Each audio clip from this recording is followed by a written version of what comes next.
Aujourd'hui, je vais faire une introduction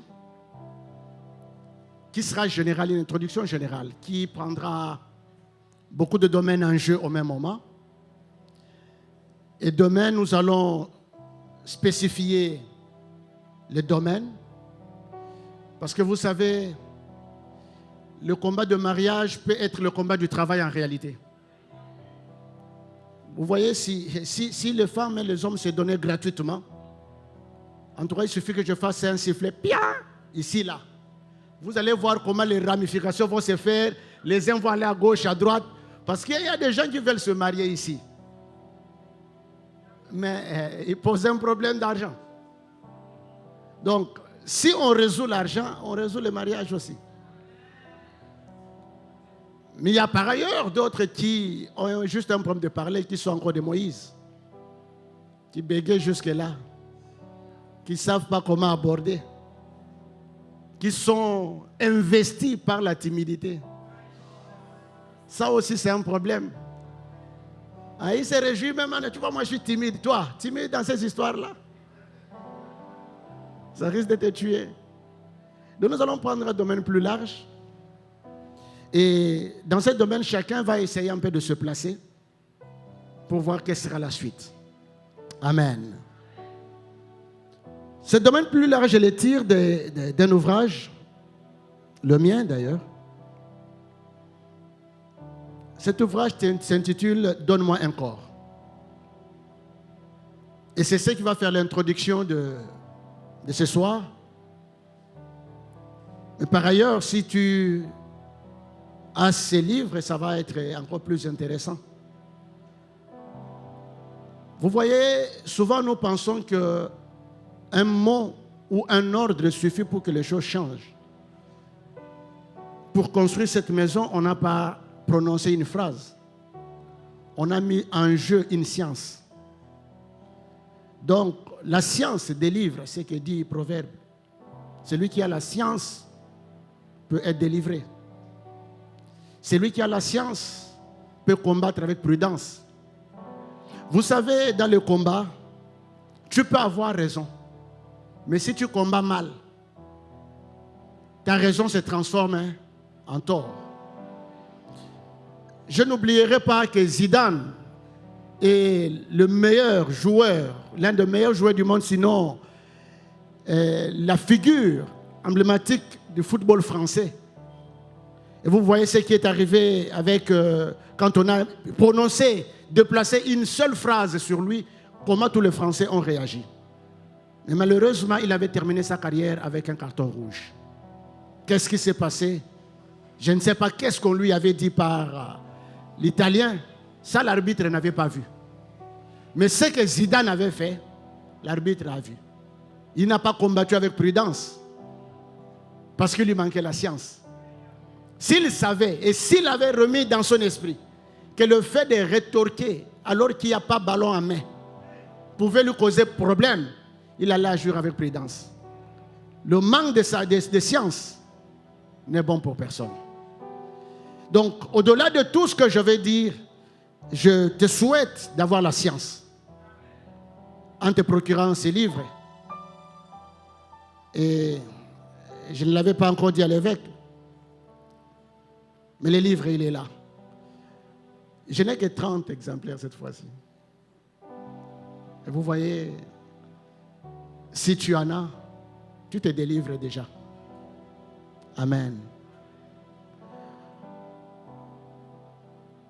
J'aurais voulu te donner à 15 000 francs, mais l'évêque Michel va négocier avec moi pour ça. J'aime bien négocier. Chez nous, tout se négocie. Hein, du pays d'où je viens. Tout se négocie. Tout, sauf rien. Et nous négocions mal. Hein. Nous divisons toujours par deux et on commence là. On commence à monter petit à petit. Donc je vous le fais à 12 000, mais j'écouterai l'évêque Michel, en dépit de tout ça. Alors, dans quelles circonstances j'écris ces livres? Les circonstances semblent être analogues à celle qui va nous introduire. Ce livre est écrit exactement en 2016, imprimé à Paris vendus à Paris, je n'ai jamais amené les exemplaires au pays. Un samedi, je me retrouve dans mon bureau et je reste longtemps. Et j'avais un jeune homme qui était mon assistant, qui était obligé d'attendre. Et comme chez moi n'était pas très loin de la maison, donc j'avais ramené le véhicule et le soir, on a fait les 100 pas avec mon assistant qui était mon fils. Et on est arrivé juste devant le portail de chez moi. Je voulais lui dire une chose. Et je lui ai dit, je veux que tu retiennes ce que je vais te dire maintenant, parce que je crois que ça changera ta vie toutes les fois que tu appliqueras ces principes. Alors je lui ai dit ceci. Sois bien attentif à la vie de l'Église. Sois bien attentif à la vie de ton pasteur. Si un jour tu remarques que l'Église est en manque d'une chose que toi tu as, ou que ton père est en manque d'une chose que toi tu as, n'attends pas un appel, n'attends pas une révélation, n'attends pas une prophétie. Viens répondre immédiatement à ses besoins. Et tu verras le reste. Et nous nous retrouvons samedi, dimanche, on vient en culte. Ce jour-là, notre service de presse n'a pas travaillé. Je l'ai remarqué. Lui aussi l'a remarqué. Et à la fin du culte, j'ai appelé les responsables pour lui poser la question, mais pourquoi le service n'a pas travaillé? Et on me fait comprendre que l'écran témoin est tombé en panne juste le matin. Donc du coup, on a du mal pour savoir sur quelle caméra c'est branché. Et là derrière, il y a un écran qui permet à la régie finale de savoir quelle image sélectionner. Comme il n'y en avait pas, donc on n'a pas diffusé la prédication. Donc lui aussi a remarqué et il est allé voir le responsable. Pour lui poser la question, on lui a donné la même réponse. Lundi, je ne sors pas, c'est mon jour de repos, je prie, je dors. Et on me fait savoir qu'il y a quelqu'un qui me cherche et on le cite son nom. Je descends, je le trouve avec un écran, un téléviseur. Je n'ai pas fait un appel, moi. Et ce n'était pas du genre qui devait m'intéresser. Ni pour ma maison, ni pour mon bureau, ça serait un de trop. Et je lui pose la question, d'où tu viens avec un écran, tu trimbales comme ça? Il dit, non, non, non, papa, je suis venu déposer ça ici. Chez moi? Oh oui, oui. Mais pourquoi chez moi? Non, parce que c'est hier que tu m'avais dit une chose devant la porte. Et donc aujourd'hui, je viens exécuter. Mais j'avais dit beaucoup de choses. J'avais dit quoi? Quoi j'avais dit? Non, tu m'avais dit si l'église est en difficulté ou toi tu es en difficulté et que moi j'ai la chose, je suis censé amener ça. Et donc hier, j'ai remarqué qu'il n'y avait pas de caméra par-ci par-là, donc on n'a pas enregistré la prédication. Je posais la question, on m'a dit que l'écran témoin était en panne et donc j'ai amené ça. Je voulais lui dire, franchement, je voulais lui dire, rentre avec. Je lui ai posé la question, tu en as deux? Il dit non, j'en ai pas deux, j'ai que ça. Alors je me sentais coupable. Vous voyez, je me suis senti coupable. Je dis, mais il n'a qu'un téléviseur. Moi, j'en ai même deux, même trois. Pourquoi moi, je n'ai pas pris? Et pourquoi c'est lui qui doit prendre? Il n'a qu'un seul. Bon, de toutes les façons, je me suis dit, dois-je me comporter comme un humain ou comme un sacrificateur?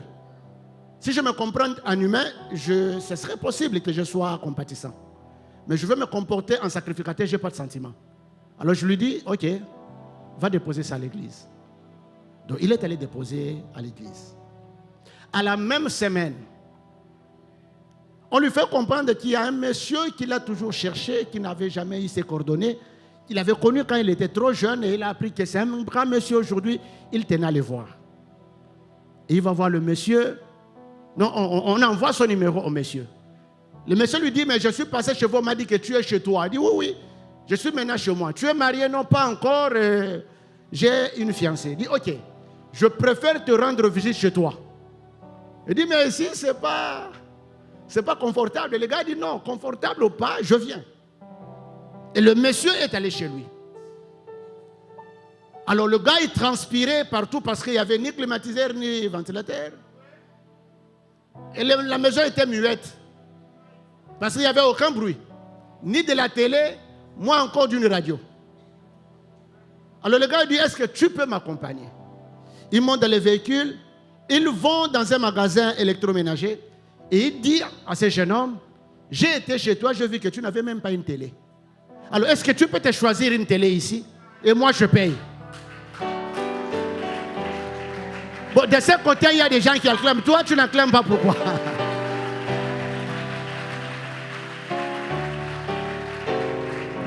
Et le petit est stupéfait comme moi en prenant sa télé. Il s'est posé la question, dois-je prendre le plus grand ou le plus petit?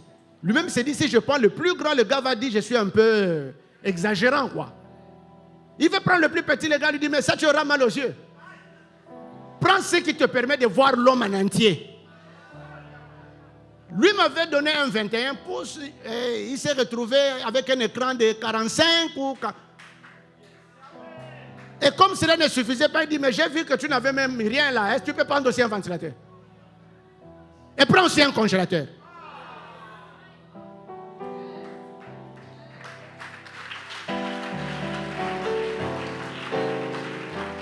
Et donc, le petit, il est sidéré toute la semaine. Alors, il se pose la question, est-ce que c'est vraiment la télé là que j'ai donnée à l'église peut produire tout ça là? Et quand il vient me donner témoignage, il tremble. Alors là, il me dit, papa, j'ai comme l'impression que ce qu'on dit de toi est vrai. Il dit, mais de moi, on dit beaucoup de choses. Toi, tu peux parler de quoi? Il dit, non, tu as des trucs. Ah, les trucs, j'en ai trop. J'ai plein de trucs, moi. Sois précis. Oh non, tu es de la science. Il dit, oui, de la science, je suis. Je suis de la science. Voilà, je t'ai donné un morceau de la science. Et ça a marché. Il dit, je lui pose la question, petit, la science est mauvaise. 1 plus 1 égale combien? Il dit 2. Et ça, c'est pas la science. Mais dites-moi que c'est pas la science. N'est-ce pas la science? Ouais, c'est la science. Et donc, il donne son témoignage.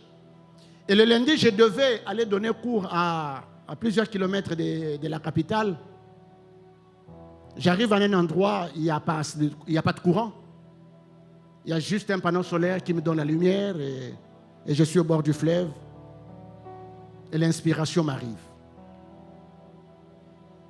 C'est le seul livre que j'ai écrit au manuscrit avant de transcrire. Donc je pris un stylo, un papier et chaque jour j'écrivais un chapitre. Le nombre de jours que je fais là, le nombre de chapitres que je fais et je finis les livres. Je suis rentré à Kinshasa un samedi. Et le lundi, on m'appelait à l'ambassade pour me dire que j'avais mon visa parce que j'avais introduit mon visa pour l'Allemagne et je me retrouvais en Francfort. C'est là où j'ai mis en écrit ces livres et je l'ai imprimé à Paris. Donne-moi un corps. Laissez-moi vous proposer 2 textes. Hébreux chapitre 10. À partir du verset 4 jusqu'au verset 10. Hébreux chapitre 10, 4 à 10. Je lis au nom de Jésus. Car il est impossible que le sang des taureaux et des boucs ôte le péché. C'est pourquoi Christ entra dans le monde dit, tu n'as voulu ni sacrifice ni offrande, mais tu m'as formé un corps. Tu n'as agréé ni holocauste ni sacrifice pour le péché. Alors j'ai dit, voici je viens. Dans le rouleau du livre, il est question de moi, pour faire, ô Dieu, ta volonté. Après avoir dit d'abord, tu n'as voulu et tu n'as agréé ni de sacrifice ni offrande, ni holocauste, ni sacrifice pour les péchés, ce qu'on offre selon la loi. Il dit ensuite, voici je viens pour faire ta volonté. Il abolit ainsi la première chose pour établir la seconde. C'est en vertu de cette volonté que nous sommes sanctifiés par l'offrande du corps de Jésus-Christ, une fois pour toutes. Je vous propose aussi 1 Samuel,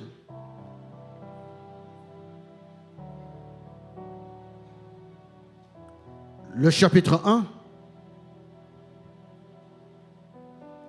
du premier verset au 6e verset.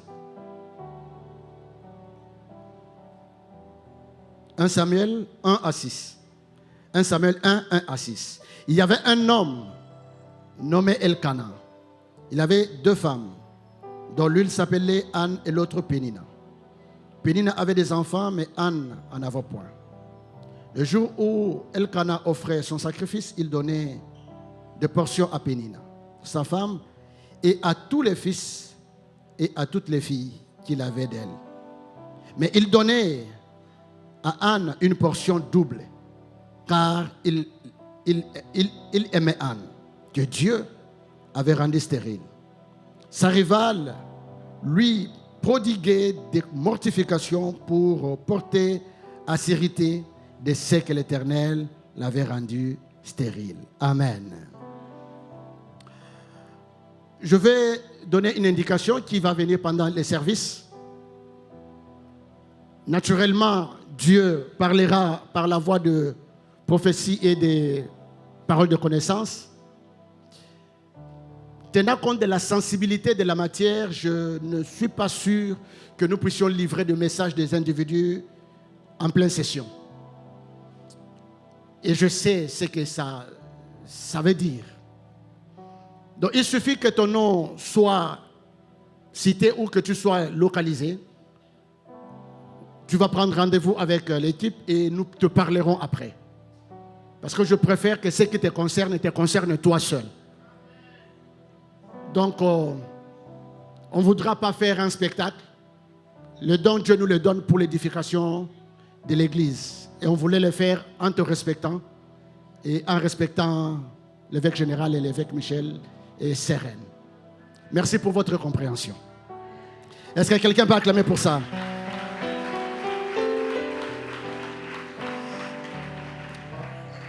Les deux textes vont nous permettre d'utiliser une méthode où nous allons à deux extrêmes. L'extrême divine et l'extrême humaine. Dès la création, vous voyez, Dieu a créé toutes choses et Adam en dernier. L'objectif de la création, effectivement, était pour Dieu aussi de manifester sa gloire et sa puissance éternelle, comme le dit Romains chapitre 1, le verset 17. Et Dieu a placé l'homme gestionnaire de tout ce qu'il a créé. Après tout ce qui s'est passé, l'histoire d'Adam, Ève et les serpents, nous savons comment les choses ont pris une tournure que Dieu n'avait pas prévue. Et Dieu se rend compte que l'homme étant devenu comme lui, c'est-à-dire connaissant le bien et le mal, le cœur de l'homme s'est tourné uniquement vers le mal. Et la Bible dit, Dieu se repentit d'avoir créé l'homme. Ça, moi, ça m'étonne quand même. Parce que de ce que j'ai lu dans le Nouveau Testament, il ne se répand ni de ses dons, ni de son appel. Mais là, il se répand. Donc, il regrette d'avoir créé l'homme. Et quelle est la suite? Il tue l'homme et tout ce qui existait à l'époque avec une pluie de 40 jours. Mais après la sortie de l'arche, Noé fait une offrande qui ramène Dieu à la raison. Qu'il m'excuse, bon Dieu, mais laissez-moi te parler comme humain. Parce que tu te repentis alors que tu ne devais pas le faire. Tu as tué l'homme sans que quelqu'un ne te dise le contraire. Tu reviens à la raison à cause juste d'une offrande. C'est là où j'ouvre une parenthèse que je refermerai. Donc l'offrande n'est pas une blague. L'offrande peut changer à Dieu une décision. L'offrande peut changer la saison de quelqu'un. Et je ferme la parenthèse sur l'offrande. Dieu change d'avis. Il dit plus jamais je n'exterminerai l'homme sur la surface de la terre. Cependant, il y a une séparation nette entre l'homme et Dieu. L'homme essaye par lui-même de créer une union ou une relation. La première relation, l'homme le fait avec la tour de Babel. Parce qu'en créant cette tour, pour l'homme, l'objectif était de monter et de rencontrer Dieu, peu importe le nom qu'on veut lui donner. Et Dieu s'est rendu compte que l'idée n'était pas bonne, mais la volonté de le faire n'empêcherait pas aux hommes de réaliser ce qu'ils ont décidé. Alors Dieu a trouvé bon de multiplier les langues et de les rendre tous confuses pour qu'on ne s'entende pas et que l'édifice et l'œuvre s'arrêtent. Alors Dieu lui-même amorce la possibilité de ramener l'homme à lui en appelant Abraham, qui est une première alliance que Dieu traite avec l'homme. L'alliance est bonne, Dieu est bon, mais l'homme est foncièrement mauvais. Ce qui fait qu'il est impossible que l'homme soit à la parfaite idée, connaissance de ce que Dieu veut. Vous savez, quand Dieu parle, lui, il sait ce qu'il dit. Nous entendons ce qu'il dit. Mais ce n'est pas que nous soyons à la mesure de son entendement réel. Nous entendons et nous comprenons une autre chose que lui comprend. L'analogie est simple. Vous me prenez un enfant qui a 5 ans et vous lui dites, on t'habille, tu restes propre. La notion de propreté dans la tête de la maman n'est pas celle qu'il y a dans la tête de l'enfant. Pourtant, la maman a dit propreté et l'enfant a entendu propreté. L'enfant peut jouer avec le sable, les mains sont sales.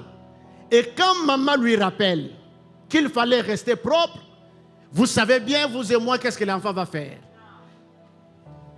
Il va essuyer sur l'habit et il va montrer à maman les mains propres, alors qu'on ne lui avait pas dit, on veut t'avoir les mains. On lui a dit, on veut que tu restes, c'est-à-dire de la plante de pied jusqu'à la tête. Donc lui pense qu'en salissant les mains, c'est ça la saleté. Et quand les essuie sur l'habit, que c'est cela la propriété. Donc un enfant, à un certain âge, on peut lui changer autant de vêtements. La maman peut être fâchée. La première fois, elle va comprendre. La deuxième fois, la troisième fois, la quatrième fois, même si on demande à ce qu'on n'agresse pas les enfants, je pense que l'oreille va lui être tirée. Pour dire, j'avais dit, reste propre. Mais le problème, ce n'est pas l'enfant. Le problème, c'est que la notion de propriété, telle que maman a, n'est pas la même que celle que l'enfant a. La notion de sainteté, la notion de sanctification, Dieu a sa compréhension. Nous avons la nôtre. Au-delà de tous les efforts que nous faisons pour être sanctifiés et saints devant Dieu, quand Dieu regarde, dit la Bible, c'est comme un vêtement usé. Nos efforts sont inutiles. Pour ne pas dire vains ou vains. Amen. Et donc du coup, Dieu regarde l'homme, il l'a vu avec Abraham. Il dit, mais Abraham, qu'est-ce que tu fais? J'ai dit que je te bénirai. Je te donnerai un enfant. Alors qu'on nous a chanté d'être calme, mais Abraham avait du mal pour rester calme. Elle a accepté la suggestion de sa femme qui finalement a tourné au vinaigre. Sa femme lui a dit, non, écoute, cette histoire de Dieu risque de tarder. Je te donne une proposition, va avec ma servante et amène-moi un enfant. Écoutez, même si vous l'avez ramassée sur la rue, elle était informée et vide. Si vous ne l'avez pas touchée, elle mourrait. Je parle de votre servante. Ne lui proposez jamais une telle chose. On fait un tour avec mon mari et ces regrets-là, tu les rages jusque devant Dieu. J'ai fermé le chapitre pour ne rien dire. Je pense que tu voulais acclamer, c'est ça ton problème. Quand tu vas acclamer, et tu vas acclamer, au même moment tu laisses. Merci pour celui qui a compris. Pour celui qui n'a pas compris, on va t'interpréter. J'ai parlé en langue, on va t'interpréter. Et du coup, Agar devient avare et arrogante. Et Sarah revient encore sur son mari, tu vois. Mais tout ça, c'est parce que Dieu a dit, attendez, vous n'avez pas voulu. Abraham va voir Dieu pour dire, écoute, je suis vieux, je suis en train de partir, je n'ai pas d'héritier, je veux prendre Éléazar de Damas pour en faire héritier. Dieu dit, mais je n'ai pas dit ça. Si c'était Éléazar, je t'aurais dit, j'ai dit que je te bénirai. Mais ça tarde, Dieu, oui, ça doit tarder. Parce qu'on ne compte pas les jours de la même manière. Toi, tu es dans les formes et dans le temps. Moi, je suis hors de temps. Mais ce qui est drôle, Dieu ne comprend pas que dans le temps, nous souffrons. C'est ce que moi, j'ai envie de lui dire. Oui, toi, Dieu, tu es bon. Tu n'as jamais souffert. À des rares fois, tu souffres. Ah, moi, j'ai découvert qu'il souffrait, mais vous voyez comme c'est Dieu, il grosse les... Mais des fois, il souffre.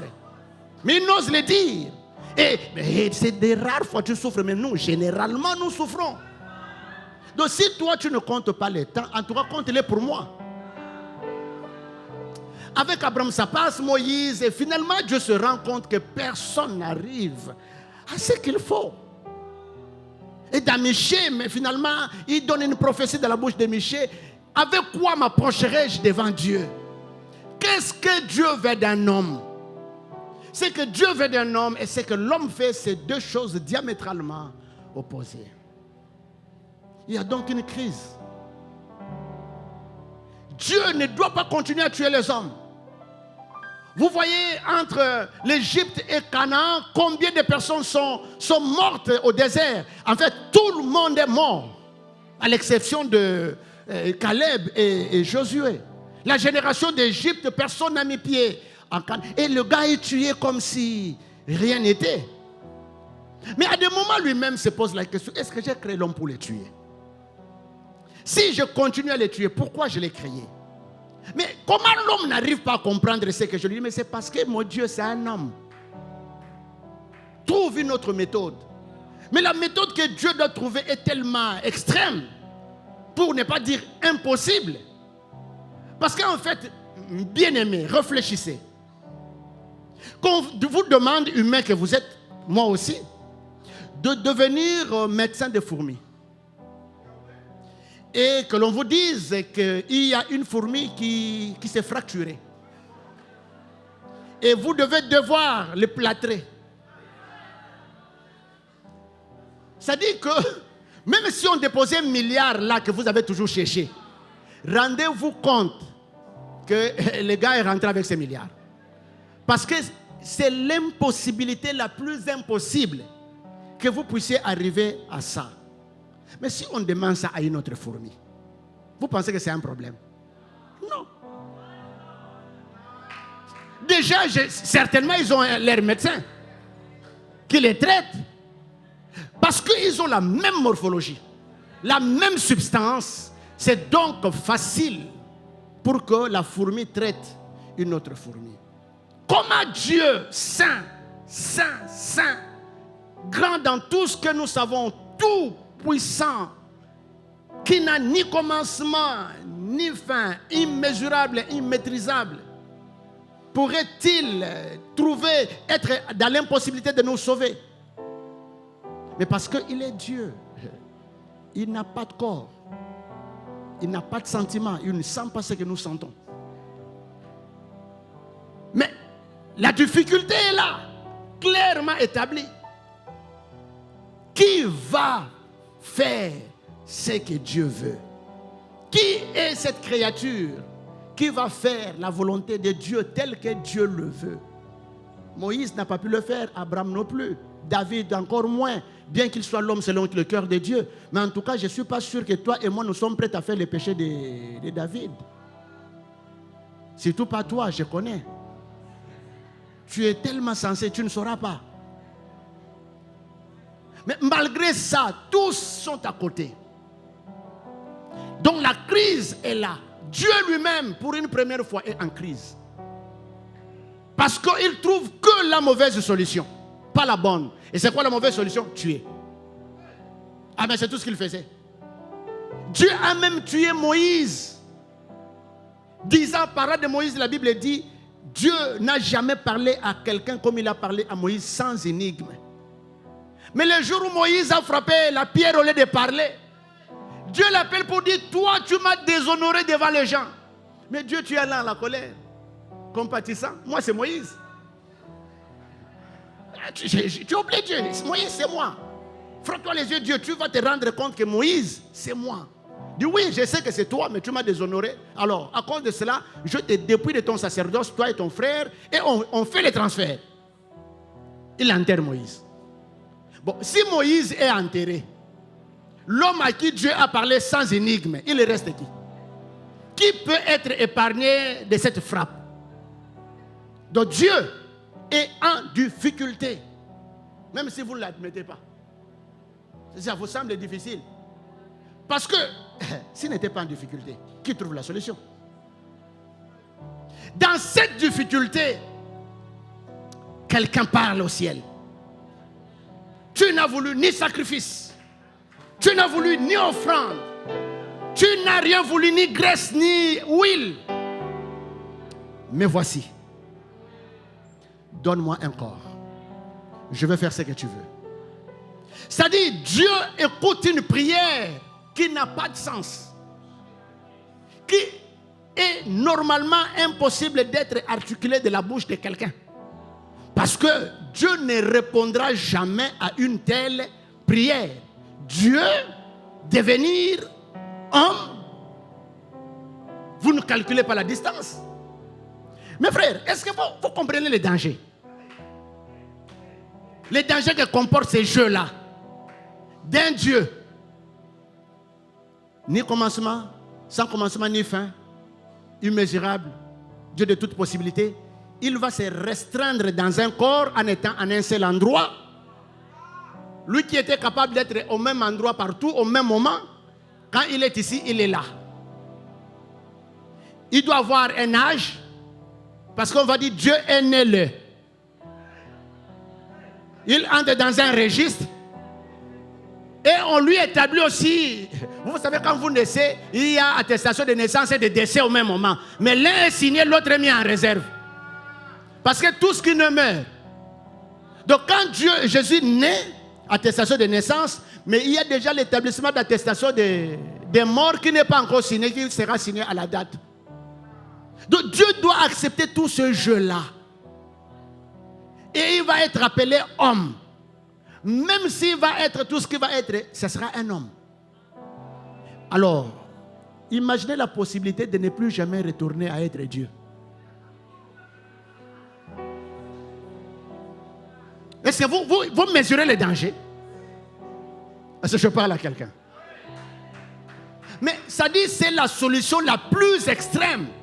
Parce que quand Apocalypse, les anges regardent, qui disent, qui est digne d'ouvrir les livres et d'en rompre les sceaux? Personne dans le ciel, sous la terre et sous la terre, même les anges, n'osaient pas regarder. C'est dire, la situation était très chaotique.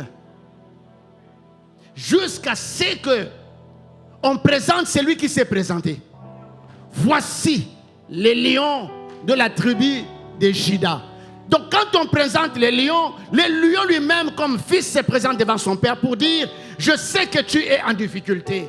Tu as donné aux hommes les sacrifices, ils en ont abusé. Tu as donné aux hommes les hommes. Vous savez, quand tu connais une pratique et tu sais ce que ça donne comme résultat, souvent on abuse. Ah, c'est normal, on abuse. Écoute, imaginons un peu qu'on te dise, tu peux prendre 25 litres d'alcool. 25 litres d'alcool, tu es ivre. Mais tu vas se comprimer, un seul, te vide tout ça là. Vous savez combien il y aura combien de nombre d'ivrognes? Et on te dit, la manifestation est immédiate. Ça dit que tu peux être sous juste en venant à l'église, avant d'arriver là-bas, un comprimé.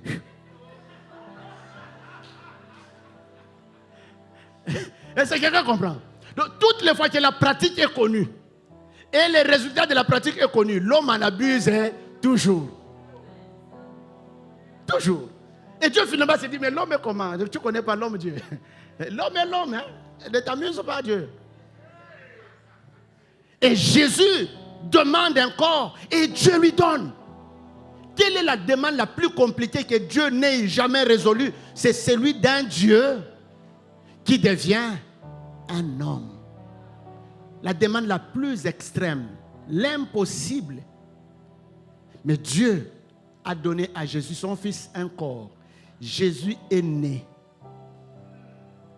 Il est né pour venir sauver les hommes. Il a défié toutes les lois qui ont défié les hommes. Toutes. Donc en fait, Jésus est venu et il y a un corps humain, mais avec la possibilité de dire aux hommes qu'il y a des limites que vous pouvez franchir. C'est-à-dire, Dieu avec vous, vous pouvez extaser toutes les limites. Est-ce que je parle à quelqu'un? C'est ce que Jésus est venu lui. Je n'ai pas pris un corps pour venir me balader. Oui, je mourrai, mais je ne mourrai pas comme vous. Je suis venu mourir à votre place pour vous donner une vie que vous ne pouvez jamais avoir. Une vie qui fera que certaines limites normales, que n'importe lesquelles des humains peuvent avoir, vous, dans certaines circonstances, vous pouvez les transcender. Jésus a marché sur l'eau, ce que personne n'avait jamais fait. Jésus a donné du pain à des milliers de personnes sans boulangerie, sans poissonnerie. Jésus-Christ a guéri toutes sortes de maladies, même celles qui ne portaient pas encore un nom. Il a remis le corps normal d'un paralytique de 38 ans, je ne sais pas quel âge il est arrivé à la piscine. Mais il a été guéri sans que son corps ne soit mouillé de quoi que ce soit. Il est allé prendre Lazare 4 jours après, sentant mauvais. Il l'a ramené à la vie. Et lui-même est monté au ciel sans réacteur. Quelle est cette loi que l'humanité, la nature, que Dieu a établie aux hommes, que Jésus n'a pas défié? Ce corps, il l'a pris pour un besoin précis. Faire la volonté de Dieu, faire de l'homme Dieu. Et il a même défié les péchés. Qui me convaincra du péché, a-t-il dit?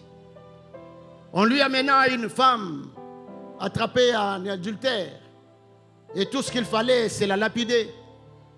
Bon, les autres étaient là. On ne les avait pas attrapés en adultère, heureusement. Mais ce n'est pas pour dire qu'ils n'avaient pas fait ça. Ah oui. Il ne faut pas crier parce que toi, on ne t'a pas attrapé.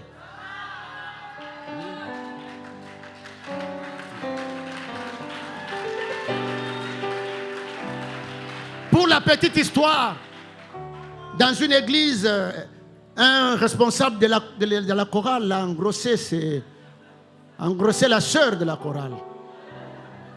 Mais je parle pas, c'est pas ici. Ah, ça, c'est pas serein. Je raconte juste une histoire. Et finalement, l'affaire est reconnue. On doit trancher. Le conseil s'est réuni. Alors le monsieur, il a engrossé la fille. Qu'est-ce qu'on fait? Ah non, on les suspend. Et il y a un monsieur qui est intransigeant. Il doit partir. Il est suspendu même pour 2 ans. Ça, c'est de la fornication. Ça va détruire les enfants à l'église. Les gars, ils criaient. Ils ne tempéraient pas. Le pasteur dit non, mais tu vois, c'est un frère. Si nous le suspendons, nous risquons de le perdre. Non, pasteur, si on perd un, on garde 50. Le pasteur n'a pas de solution. Il suspend momentanément la réunion. Parce que les esprits sont tellement surchauffés. Alors il dit 5 minutes, on revient. Alors il demande au monsieur si tu peux me voir au bureau. Le monsieur est au bureau. Et le pasteur lui pose la question. As-tu un problème particulier avec le frère? Il dit non, pasteur, moi je ne peux pas avoir un problème particulier. Mais pasteur, il faut mettre de l'ordre dans l'église. Tu vois les papas comme ça. Il faut mettre de l'ordre dans l'église. Pasteur, tu vois et tout ça. Le pasteur dit oui, je comprends l'ordre. Il faut vraiment le mettre à l'église. C'est ça que je veux moi aussi, mettre de l'ordre. Mais le gars après. Et le pasteur lui pose la question. Et l'enfant de maman Marie-Jeanne là? C'est l'enfant de qui? En fait, il y avait maman Marie-Jeanne qui était maman diaconesse à l'église. Qui était mariée elle aussi. Mais qui a eu un demi-tour. Un virage à 360 degrés. Avec le monsieur. Et finalement, maman Marie-Jeanne qui s'est retrouvée. Donc vous complétez les autres phrases. S'est retrouvée en situation irrégulière et régulière au même moment. Et donc il a endossé la situation à son mari. Comme elle était mariée. Mais au-dedans d'elle-même, elle savait que ce n'est pas correct. Donc elle a vu le pasteur pour dire au pasteur, voilà la situation qui s'est passée, j'ai trompé mon mari et tout ça, et je veux me repentir. Le pasteur lui dit non, repens-toi ici. Et adieu. Ce n'est pas que je te pousse à tromper, mais si tu dis ça à ton mari, tu auras de bonnes intentions, mais le mariage va se casser. En tout cas, Dieu t'a pardonné. Et moi aussi, je te pardonne. Et il pose la question, mais à qui la situation?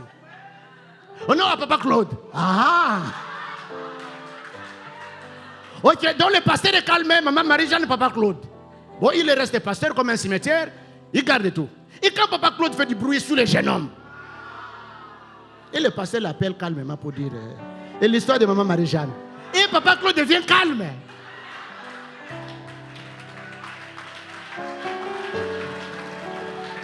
Après 5 minutes, on revient à la réunion.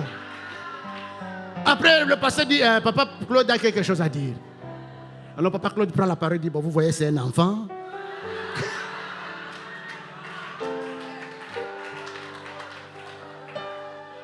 Ce sont des choses qui arrivent. Bon, on va encadrer nos jeunes. Alors tout le monde est étonné. Mais pasteur, qu'est-ce qu'il a fait à Papa Claude? Ah, pasteur a l'onction. Non, ce n'est pas un problème d'onction. Donc Papa Claude s'est retrouvé dans une situation comme les jeunes hommes, mais lui, l'avantage qu'on ne l'avait pas attrapé. Donc Dieu le pasteur lui a dit, comme Jésus, hein, en fait, si tu n'as jamais fait ça, il y a beaucoup de pierres ici, il n'y a pas à chercher. Tu ramasses même la plus grosse ou la plus petite, tu lances. Papa Claude n'a pas touché à une seule pierre. Alors donc, Jésus aussi c'était pareil. Hein, tous ces gens-là, chacun avait sa situation. Ils n'ont pu balancer une pierre sur la dame. Hein, et ils sont tous partis. Donc le seul sans péché ce jour-là était lui Jésus. Donc il a transcendé toute la loi. C'est pour que venant dans ma vie, venant dans ta vie, que les lois soient transcendées. Est-ce que je parle à quelqu'un? Il a pris encore pour faire la volonté de Dieu. Et je vais dire à quelqu'un, je vais être un peu extrémiste. Quand tu es là pour faire la volonté de Dieu, en principe, rien ne doit te résister. Je l'ai dit, bon, je l'avais dit avec audace, mais je l'ai dit maintenant avec modestie. Rien ne peut te résister parce que c'est lui qui t'a appelé. T'appelle pour résoudre des problèmes. Les problèmes que tu résous est tellement majeur que tous les petits problèmes qui arrivent en cours de route là, lui-même sait comment il va gérer. Écoute, celui que Dieu envoie, il lui donne l'esprit sans mesure. Sans mesure. En Jésus, tout était sans mesure. Est-ce que je parle à quelqu'un? Il y a une prophétie qui se trouve dans Zacharie. Et cette prophétie, c'est une vision en fait. Dans cette vision, Zacharie était en train de voir un jeune homme. C'est Zacharie chapitre 2, le verset 1 au verset 5. Je levais les yeux et je regardais. Et voici, il y avait un homme tenant dans la main un cordeau pour mesurer. J'ai dit, où vas-tu? Et il me dit, je vais mesurer Jérusalem pour voir de quelle longueur, largeur et de quelle longueur elle doit être. Et voici l'ange qui parlait avec moi s'avança. Et un autre ange vint à sa rencontre. Il lui dit, cours, parle à ce jeune homme et dis, Jérusalem sera une ville ouverte à cause de la multitude d'hommes et des bêtes qui seront au milieu d'elle. Je serai pour elle, dit l'Éternel, une muraille de feu tout autour et je serai sa gloire au milieu d'elle. Cette vision, vous voyez, les villes anciennes étaient toujours clôturées, une manière pour les villes de se protéger. Donc Jérusalem aussi, à un certain moment, à une certaine année, était entourée de grandes murailles. Et au moment où on donne la vision, toutes les murailles sont tombées. Vous voyez, vous partez avec l'histoire de Néhémie, parce que vous voyez, Néhémie, Esdras, Agé, Zacharie, sont tous contemporains. Donc l'histoire se passe à la même période. Après la sortie d'Israël à Babylone, donc vous avez Esdras qui vient. Le dernier chapitre, le dernier verset, donc le dernier verset du dernier chapitre des Chroniques, c'est le premier verset du premier chapitre d'Esdras. Donc les chapitres s'arrêtent par l'édit de Cyrus. Et les chapitres de Néhémie et d'Esdras commencent par cet édit. Donc c'est la continuité de l'histoire. Et vous avez Esdras, vous avez Néhémie qui est son contemporain. Ils vivent à la même période. L'un est gouverneur politique, dont Néhémie, et l'autre est sacrificateur, donc qui lit la loi, Esdras. Et donc quand ils arrivent à Jérusalem, Agé arrive, Zacharie arrive, parce qu'il y a des choses qui devaient être faites, qui sont arrêtées. Et Agé vient pour rappeler aux gens que la nécessité au moment présent n'est pas celle d'aller construire les maisons, ce qui est normal. On est resté 70 ans à Babylone, on n'a rien, on n'a pas de champ, on n'a pas de maison. Quand on revient, la première des choses logiques qu'on doit faire, c'est de construire des maisons. Mais pour Dieu, la nécessité n'est pas la construction des maisons, mais la construction des temples. Parce que quand Dieu est fixé, il vous fixe. Alors, au même moment, il y a beaucoup de nécessités, beaucoup de des choses à faire. Zacharie fait ses songes, ou a eu cette vision, où un homme est en train de mesurer Jérusalem pour savoir quelle longueur, quelle largeur est là. Et un autre ange est envoyé pour dire au jeune homme de ne pas le faire. Vous savez, quand on vous mesure, on vous donne des tailles. Vous voyez, il y a des vêtements cousus sur mesure. Et il n'y a pas de valeur dedans. Parce qu'on suppose qu'on l'a fait pour vous. Même si vous allez grossir. Ça ne sera pas exponentiel. Vous allez grossir progressivement. Le temps que vous grossissiez, vous avez déjà perdu, vous avez déjà porté l'habit même 10 fois, même 50 fois. C'est déjà bon. Donc cet habit, c'est vous qui le portez et vous seul ou quelqu'un qui est comme vous. Quand on vous taille des limites, c'est-à-dire on vous dit là où vous devez aller et là où vous ne devez pas aller. Et vous savez que la vie de beaucoup de personnes sont déjà mesurées. En ce qui concerne les mariages, en ce qui concerne les enfants, en ce qui concerne l'argent, il y a un niveau d'argent que vous n'atteindrez pas. C'est mesuré dans votre famille. Vous voyez toutes ces choses. Donc, pour Dieu, Jérusalem ne doit pas être mesurée. Parce que Dieu lui-même sera la mesure. Donc Dieu fera de Jérusalem aussi grande qu'il voudra. Dieu construira ce qu'il veut. C'est pourquoi, pour cette session, je viens dire à quelqu'un que l'ange qui avait été envoyé dans ta vie, qu'il soit l'ange de Dieu ou un ange déchu, pour mesurer ta vie, il y a un autre ange qui sera envoyé pour lui interdire de... Est-ce que je parle à quelqu'un? Je ne sais pas quel âge on avait donné à ta vie. Dieu a envoyé un ange pour interdire à celui qui avait fait ces choses, pour lui dire, il aura l'âge que moi, Dieu, je voudrais. On envoie à cet ange déchu qui était venu mesurer ta vie financièrement. Il y a des chiffres que personne dans ta famille peut obtenir, peut toucher. Dans ton compte en banque, un tel chiffre n'entrera pas. Je viens décréter et déclarer de la bouche du Seigneur qu'un ange a été envoyé ce soir à Sérène pour te dire que ces choses n'arriveront pas. Dieu sera la mesure de ta vie. Dieu t'amènera là où il a décidé de t'amener. Dieu te donnera autant d'enfants qu'il voudra. Si c'est toi, donne-moi un grand amen.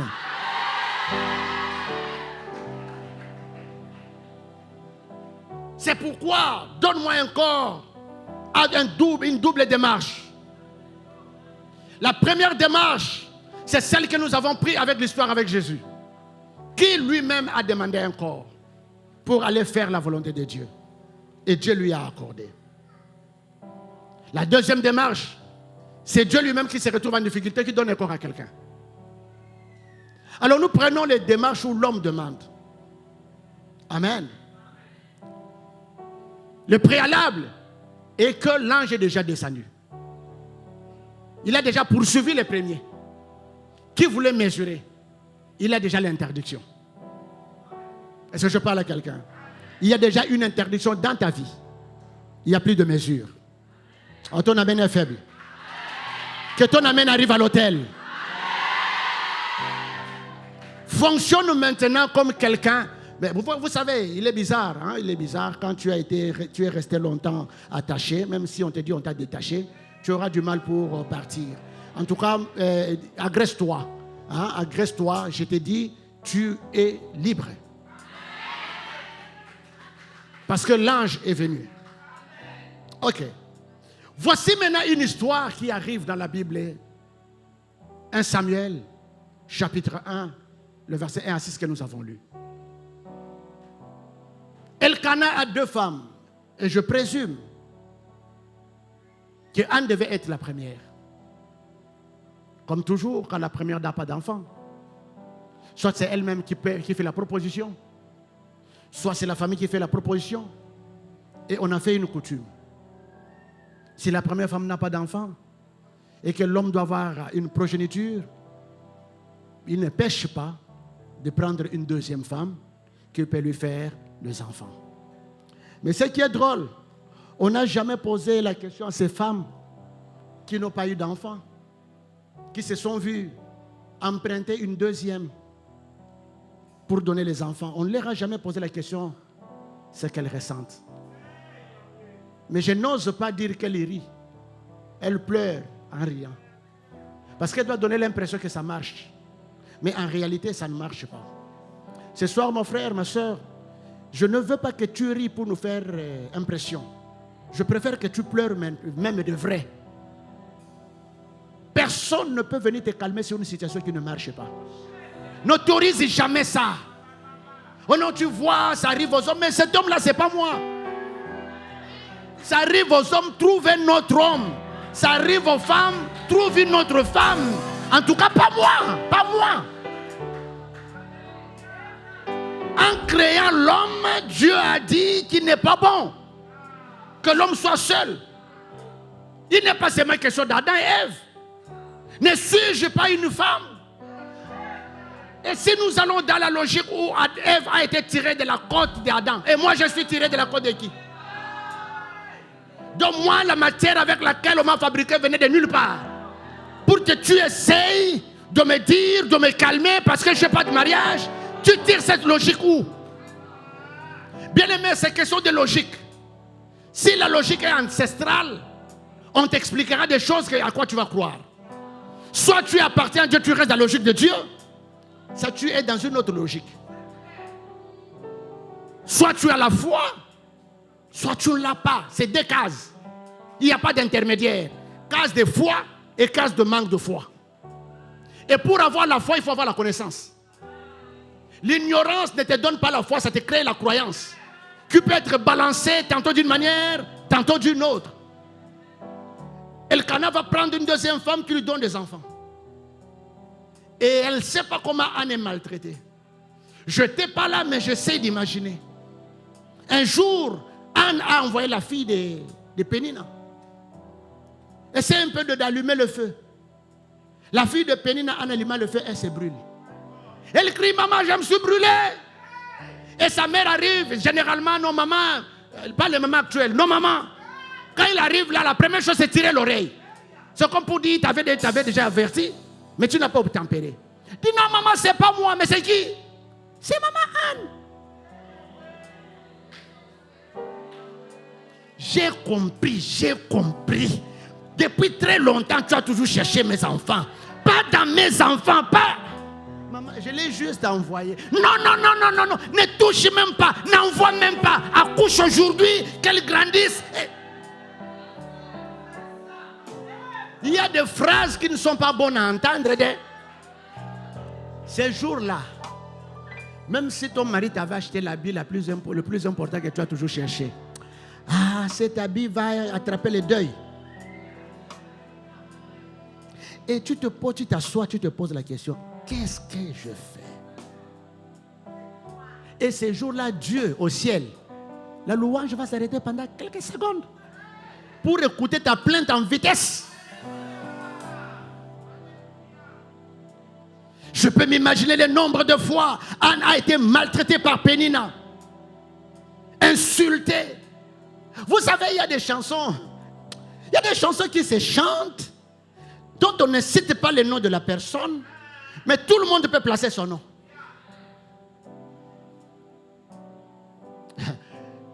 Et surtout, vous savez, que tu sois mince de taille ou grasse, c'est toujours un problème quand tu n'as pas d'enfant. On a toujours une astuce là.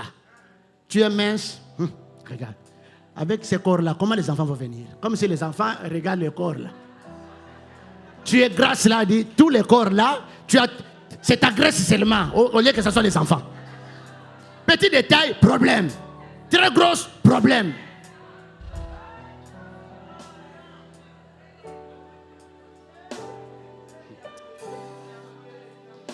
Et comme si cela ne suffisait pas, Elkana a aussi bonne intention d'aider sa femme. Quand ils vont à l'offrande, Elkana donne le double. Pas le double de ce qu'il a donné à Pénina, le double de ce qu'il a donné à chaque enfant. S'il a donné à celui-ci 2, il donne d'abord les 4 à Anne. S'il a donné à celle-là 2, il donne à Anne, ça fait combien? 8. Donc il prend le double de chacun. Pour dire à Anne, tu vois, j'ai donné le double, mais ça c'est les offrandes de Dieu. c'est pas moi. En plus. Tu vois, ce sont les offrandes de Dieu. C'est Dieu qui s'est réjoui de ça. Ah. De toutes les façons, les offrandes ici que tu donnes, c'est pour acheter les insultes. Ce n'est pas pour changer ma situation. Si ça devait changer ma situation, tu sais combien d'années tu donnes ces offrandes? Bien aimé, il y a des offrandes qui achètent les insultes, il y a d'autres qui changent la situation. En tout cas, toi, si tu veux donner l'offrande, donne l'offrande qui change la situation. Pas l'offrande qui achète l'insulte. Seigneur, je donne cette offrande pour que tous ceux qui me critiquent se taisent. Ils vont se taire, mais la situation ne change pas. Tu vas avoir de nouveaux critiqueurs. Les anciens vont passer. Hein? Voici toute chose est devenue nouvelle. Donc, l'année passée, tu connaissais le nom de ceux qui te critiquaient. Comme tu as donné l'offrande pour qu'ils se taisent, mais la situation n'a pas changé. Ok, des nouveaux vont venir. Vous voyez, c'est comme on dit, il n'y a pas de nouvelles gaffes, mais de nouveaux gaffeurs. Hein? C'est-à-dire que la nouvelle gaffe, il n'y en a pas. C'est une deuxième personne qui viendra pour renouveler la gaffe. Donc si la situation ne change pas, tu donneras offrande pour les anciens qui critiquent là, passe. En 2023, c'est sur les nouveaux qui vont venir. Il faut remarquer, premier mois, deuxième mois, mais celle-ci, ça fait une année, elle ne met pas au monde. Ah donc, les noms commencent. Non, l'offrande doit être donnée pour que la situation change. Ah, acclame alors bien. Écoute-moi. Il faut éviter dans la vie de faire des analyses simplistes. Donne-moi un corps veut dire, il y a des choses que je devais bien réaliser dans la vie, mais que je ne peux pas parce qu'il me manque de l'histoire. Dites-moi, mes frères, si dans un test, il te fallait de l'intelligence que tu n'as pas, mais ce travail, tu voulais bien, et tu n'as pas ce travail, qu'est-ce qui a fait défaut? Le travail ou l'intelligence? Naturellement, l'intelligence. Il y a quelqu'un pour réussir à un test, il ne lui faut pas beaucoup d'exercice, il connaît l'affaire. Toi, tu peux mettre les pieds dans l'eau pour étudier toute la nuit, mais tu arrives le matin, et la situation est tellement compliquée, c'est-à-dire que tu as étudié beaucoup de choses au même moment, tu oublies même les élémentaires. Mais lui, on lui pose 50 questions, il répond à 50, nettement. Toi, on te pose 3, tu réponds à 1. Donc, tu fais défaut d'intelligence. Ce n'est pas le travail qui te manque, mais c'est l'intelligence qui a fait défaut pour que tu aies le travail. Donc, si tu dois demander à Dieu, ce n'est pas le travail que tu vas demander. Tu vas lui dire, donne-moi l'intelligence qu'il me faut pour résoudre ce genre de problème. Il y a des choses que la nature donne simplement aux gens. Vous savez qu'il y a des personnes qui ont avorté 50 fois. Et pour avoir avorté, il avorte, hein? Il a des grossesses si facilement. Un coup, une flamme. Même s'il s'amusait, il en a. Oh non, faisons, tu vois. Je ne sais pas si ici c'est pareil. Hein? Je ne sais pas si c'est pareil. Chez nous, dans la parfumerie, il y a des parfums qu'on a déjà laissés comme échantillon. Tu viens, tu essayes. Non, même si on essaie là. Alors, comme on en avait de trop, elle a déjà avorté 50. Mais à la 51e, elle s'est dit, ah, j'ai quand même assez avorté. Elle en a au moins 51. Elle jette l'enfant, on l'amène à l'orphelinat. Dans l'entretemps, il y a quelqu'un qui jeûne, qui prie. Pour ne rien avoir, ça fait 10 ans. Ce n'est pas parce que c'est facile pour tout le monde que c'est facile pour tout le monde. Non. On ne sait pas quelle limite on t'a taillé. Bien aimé, vous savez, à des moments nous réfléchissons, j'ai pitié de nous. Ma mère, se mariée, elle avait 16 ans. J'ai dit, mon père, il a la chance, il est déjà parti. Hein. On allait faire la rétroactivité de la loi. Viol sur mineur. On fait payer à mon père parce qu'il a 16 ans. Et lui-même avait 20, vous voyez. Donc ma mère a eu, ma soeur a 17 ans. Et quand je regarde ma fille qui a 19 ans, je lui dis, Yaka. Et comme ma mère est chez moi, il dit, à ton âge ici, j'avais déjà ton oncle là, ta tante là. Et elle va dire, ah, mais arrête ces histoires, c'est vos trucs là, tout ça. Je dis, arrête quoi? Elle avait à 16 ans. Mais aujourd'hui, jusqu'à 55 ans, quelqu'un n'a pas de mariage. Il faut dire, il ne faut pas prendre ça à la légère. Ça dit, il y a un problème. Ça, vous comprenez? Il y a des gens qui sont fatigués de... Donc, dès qu'elle sort, elle en a 50, elle arrive à la maison, elle est saturée, elle est bourrée. Mais il y a de ceux-là qui sortent, qui rentrent, même pas. Stationne devant le miroir, arrange tout, ressort des mains, rentre. Dans l'entretien, quelqu'un lui dit, moi je suis fatigué aujourd'hui, vraiment, on m'a appelé, tu es dans ce bureau, tu es dans l'autre. Envie de dire, donne-moi ton corps. Est-ce que je parle à quelqu'un? Ah, ça peut faire rire, mais ça maltraite. Mon évêque, est-ce que tu sais ce que c'est bien prêcher et ne pas avoir l'église de Yongesho? Est-ce que tu sais être un homme de prophétie, de miracles et ne pas avoir l'église de Aouedebo? Tu sais comment ça maltraite? Bien, il y a des choses qui maltraitent. Tu regardes les gens qui n'ont rien. C'est-à-dire quand tu les regardes là, informe et vite, c'est encore mieux. Donc il n'est pas. Tu peux passer là comme ça, personne n'est là. Mais tu soulèves des trucs qui pèsent. Ça maltraite. Ça maltraite mon évêque. Un jour, un de mes enfants était en train de regarder, elle allait à une convention. Elle a été à la convention, les gens ont prêché. Après, elle vient me voir, Daddy, personne n'a prêché là.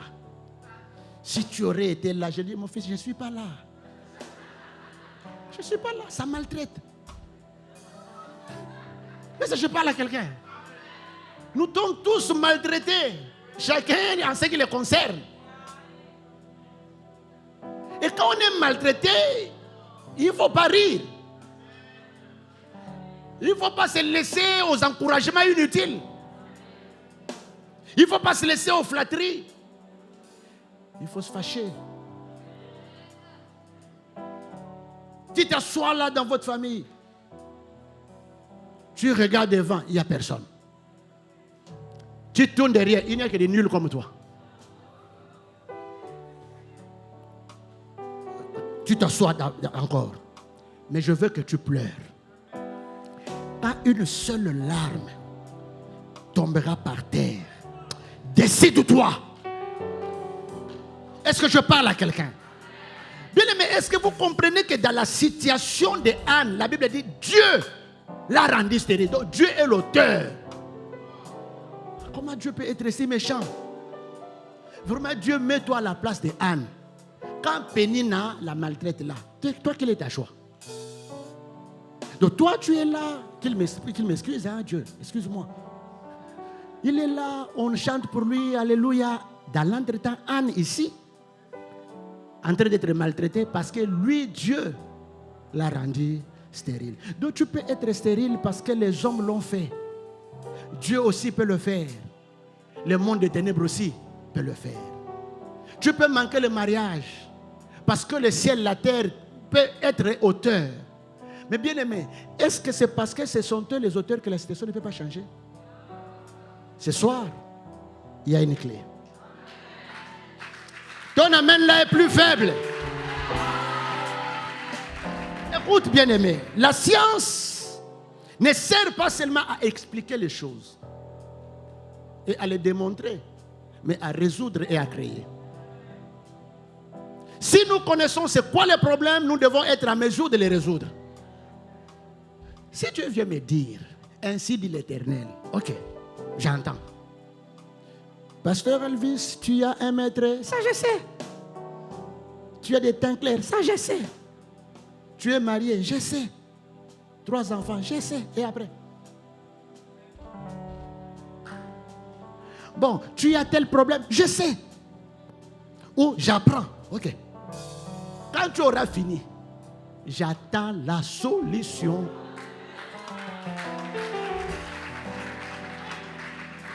Comme moi-même, je suis très exigeant en solution. Quand Dieu m'envoie, je dis tout ce que tu dis là, toi tu le sais. Et aussi, ils savent. Ils n'ont pas besoin qu'on leur répète ce qu'ils savent. Ils cherchent. Est-ce que quelqu'un peut me dire en haute voix, il cherche? Est-ce que quelqu'un peut dire plus fort que ça, il cherche?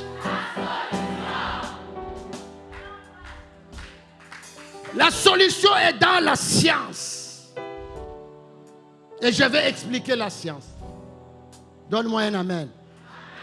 Tu commences à dire, mais il va expliquer quelle science, lui, c'est la science des saints. Écoutez mes frères, écoutez mes sœurs. Nous allons analyser la situation de Anne. Nous connaissons qu'elle est stérile, Dieu l'a rendue stérile, toutes ces choses. Mais il y a une chose qui m'intéresse dans ces textes. Laissez-moi trouver les textes que je l'ai sous mes yeux.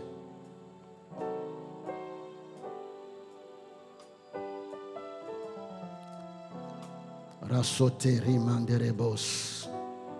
Kabra saramandesh. Analysons les phénomènes. Anne est stérile d'un côté. Dieu l'a rendue stérile. Mais de l'autre côté, Dieu a un problème qui ne cite pas encore son nom. La solution se trouve dans la négociation. Est-ce que je parle à quelqu'un? Bien aimé, dans la vie, tu dois apprendre à négocier. On ne prend pas tout par la force. Ce n'est pas parce que tu es trop fort que tu as tout pris. Oui, il est vrai, la loi du plus fort est la meilleure. Pas toujours, hein, parce qu'à un moment... Anne est stérile, Dieu l'a rendue stérile. Mais de l'autre côté, il se passe une chose dans le temple. Élie est sacrificateur. Avec 2 enfants, Phiné et Ophni. Les 2 enfants sont malfaiteurs. Des mauvaises vies. Donc, des gens qui bouffent et les femmes et les offrandes, et il reste seulement les hommes à bouffer. Donc, tout ce qui appartient à Dieu leur appartient. Tout ce qui appartient aux femmes des autres leur appartient. Que les hommes ont du mal à laisser leurs femmes aller donner l'offrande elles-mêmes. Parce qu'on sait que Phiné et Ophni sont là. Et le temple lui-même est mal réputé. Élie ne dit rien. Et Dieu s'était lui aussi. Plus rien ne s'est dit. Mal réputé le temple, avec des enfants malfaiteurs, lui-même le sacrificateur n'a plus rien. Mais de l'autre côté, il y a une femme stérile. J'ai comme l'impression que Anne, priant, cherchait comment négocier. Parce que dans la négociation, il faut trouver les points faibles de l'autre. Si tu ne trouves pas les points faibles, alors il faut lui proposer plus qu'il a. Si vous voulez acheter une chose, quelqu'un a déjà proposé 50 000 francs et vous venez vous dire, je vous donne 100. L'histoire se termine, vous avez la chose à la seconde.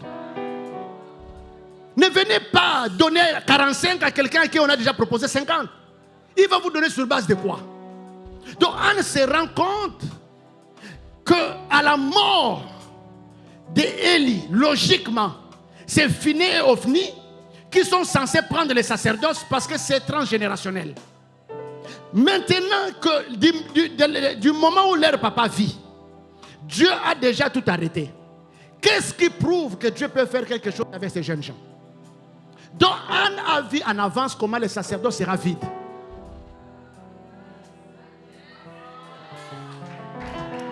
Comme le sacerdoce sera vide, il faut que je vienne avec une proposition.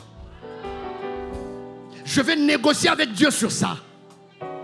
Mais laissez-moi vous dire que cette négociation est inutile parce qu'il y a une loi qui l'interdit déjà. Anne, avec son mari, sont des Ephraïm. Rien n'a été dit sur le sacerdoce à Ephraïm. Tu veux me proposer un sacrificateur, mais il doit être lévite. Toi, tu es d'Ephraïm. Que faire? C'est-à-dire que Dieu ayant établi ses limites, il doit lui-même transcender ses limites. Je dis à quelqu'un, les limites peuvent être transcendées. C'est pourquoi Anne vient. Elle dit à Dieu, si tu me donnes un enfant mâle. Et d'ailleurs, avant que Anne arrive à ça, vous voyez quand vous terminez le verset que nous avons lu, le deuxième verset qui commence, elle me dit, Anne s'éleva. Après qu'on ait bu, mangé et bu à Silo. Cette phrase, Anne se leva, veut dire Anne prit conscience de sa vie. Bien-aimé, il y a des choses que tu dois refuser qu'on fasse pour toi. Quand on fait des choses pour toi, on les fait à la limite de celui qui fait.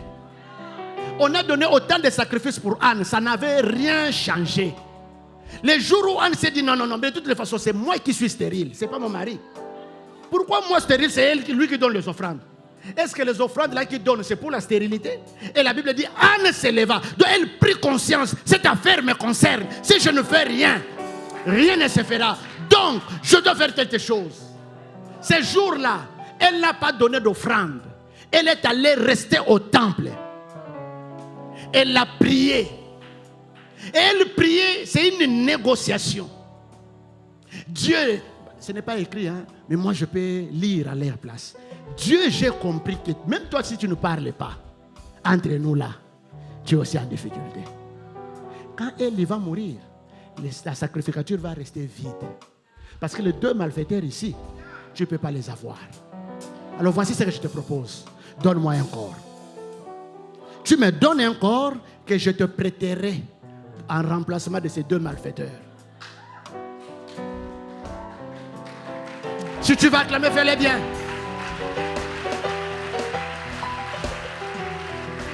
Logiquement, Dieu aurait dit à Anne, ce que tu me demandes est non-sens. Si tu étais lévite, j'aurais pu comprendre. Mais Dieu ne tient pas compte de ça. Dieu regarde maintenant les vides. En ce moment-là, Dieu dit, bon, lévite ou pas lévite, pourvu que tu remplaces. Mais c'est que Anne, je ne sais pas si comprenait, si ne comprenait pas. Anne a vu une période par anticipation. Le mot Anne veut dire grâce. Anne, qui est la femme de la grâce, mais vivait sous la loi. Cette loi qui l'avait limitée à ne pas avoir d'enfant, et elle n'a pas d'enfant. Cette loi qui voulait aussi la limiter, tu n'es pas lévite, donc tu ne peux pas donner à Dieu un enfant en sacrifice. Quand il a compris que je suis grâce, la grâce coupe toutes les limites. Est-ce que je parle à quelqu'un? Bien-aimé, quand quelqu'un est sous la grâce, ça dit qu'elle est au-dessus de toutes les lois. Elle est exonérée. Donc Anne a pris conscience que je suis grâce. Donc, cette loi de stérilité peut quitter. Je peux tout négocier. Elle a négocié un enfant qu'elle a prêté à Dieu. Et ce qui est pire, la prière de Anne a eu peu de mots, mais beaucoup de gémissements. Et quand elle y arrive, elle rappelle à Anne ce qu'elle a toujours vu dans les temples. Elle arrive, c'est le matin, certainement, elle dit, maman, je sais que ce temple est déjà détruit. Ça, je sais, parce que moi-même, je suis le sacrificateur. Mais toi, tu es venu un peu plus tôt. Et tu as bu plus tôt. Si c'était à midi, j'allais comprendre. À 8 heures, maman. Et Anne répond, mon Seigneur, je ne suis pas le vulgaire femme ivrogne qui vient ici. J'ai un problème. Je veux rependre mon cœur. Parce que Anne ne faisait que remuer ses lèvres. Exactement comme quelqu'un qui est ivre. Je fais un parallélisme avec ce qui est arrivé aux disciples le jour de la Pentecôte. C'est le matin. La grâce de Dieu vient et le Saint-Esprit est sur eux. Ils parlaient tous dans une langue inconnue. Mais qu'est-ce que c'est sinon ce qui arrive à ceux qui sont ivres? Anne a vécu la Pentecôte avant le temps. Elle a anticipé la grâce à la période de la loi. Elle a donné à Dieu un sacrificateur qui n'était pas lévite, exactement comme l'évêque Michel l'est et moi je le suis. Nous sommes sacrificateurs de Dieu alors que lui il est du Gabon, je ne sais de quelle tribu. Moi je suis de la RDC, je ne sais de quelle tribu. On ne connaît pas notre tribu dans la Bible, mais nous sommes sacrificateurs du Dieu vivant. Et tout ça là c'est la grâce. Si la grâce a fait de nous des sacrificateurs, la grâce peut te donner un mariage, la grâce peut te donner un enfant. Est-ce que je parle à quelqu'un? La grâce peut te donner ce qu'on a privé à ta famille. La grâce peut te donner ce que tes soeurs n'ont pas eu. La grâce peut te transporter, la personne est arrivée dans ta vie. Donne-moi un amen si c'est de toi dont j'ai des questions. Je parle de la grâce. Et je dis toutes les lois tombent devant la grâce. Les lois de la stérilité tombent. Les limites financières tombent. Tu me cites une loi, je te dis cette loi n'existe pas. Parce que la grâce vient en annulation de la loi. Anne en est la preuve. Elle a donné à Dieu un enfant. Et Dieu l'a reçu. Dieu a fait de Samuel le plus grand sacrificateur qu'on a jamais eu. Samuel est sacrificateur, dernier juge d'Israël, premier prophète d'Israël. Il a cumulé 3 fonctions. Donc il est de l'ordre de Melchisédek. Il a été roi comme juge. Il a été sacrificateur. Mais cependant, il n'est pas de la tribu de Lévi. Dieu a exaucé une prière non-sens. Ce soir, Dieu va exaucer une prière. Est-ce que je parle à quelqu'un? Assieds-toi, laissez-moi te dire une chose. Anne a prononcé peu de mots. Elle a remué plus sa langue. Donc, elle a parlé en langue. La prière en langue est une prière très mystique. En physique quantique, j'étais en train de faire mes recherches aujourd'hui. Nous avons des atomes, nous avons des protons, nous avons des électrons. S'il y a quelqu'un qui a fait la chimie ici, la physique, il connaît ces choses. Les atomes sont toujours composés en 2. Il y a l'onde et la particule, ou le corpuscule. Quand l'atome s'engage à un parcours, il peut arriver qu'il trouve un obstacle. Et aucun obstacle ne peut arrêter son parcours. Vous voyez, quand le courant est engagé, donc le courant doit partir du générateur jusqu'à l'alimentation, aux choses qu'il doit allumer. Donc rien ne peut empêcher de faire son parcours. Même si toi tu l'empêches, ça va t'électrocuter. Donc quand l'atome s'engage à passer, en face de l'obstacle, l'atome se divise en 2. Il y a une partie qui peut être maîtrisée, il y a une partie qui passe. L'onde passe et continue. Alors comme ça doit être 2, et que la première partie qui ne peut pas être arrêtée est passée, elle ne va pas continuer la course. Elle va s'arrêter et commencer à vibrer pour attirer la partie qui est restée. Et en ce moment-là, la vibration plus forte peut écrouler n'importe quel mur. La prière en langue, c'est une prière vibration. C'est une prière qui n'a pas de mots, qui a autant d'énergie. On ne réfléchit pas sur les erreurs à commettre en français ou en n'importe quelle langue. Il n'y a pas article, il n'y a pas préposition, il n'y a pas conjonction, il n'y a pas verbe bien accordé ou mal accordé. Même si tu dis c'est prière. Même si tu fais comme ça, c'est prière. Tu n'as pas besoin de parler. Tu as besoin de tu as besoin de remuer, de vibrer. Et quand tu vibres, ça dit que tu as déjà vu la chose. L'onde est déjà passée. Mais il y a un mur entre toi et ton mariage. Ce mur peut être ton oncle. Ce mur peut être le manque d'argent, le travail. Et quand tu vibres, le mur doit tomber. Ce soir, y a-t-il quelqu'un qui est prêt à prier? J'étais en train de poser la question. Ce soir, y a-t-il quelqu'un qui est prêt à prier? Je repose la question. Ce soir, y a-t-il quelqu'un qui est prêt à prier? Je veux que tu pries avec ces préalables. Tu es en période de grâce.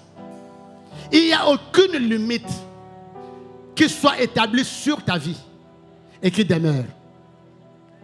Tout ce que Dieu n'a pas établi, même si c'est lui qui avait établi, il suffit de bien négocier avec lui.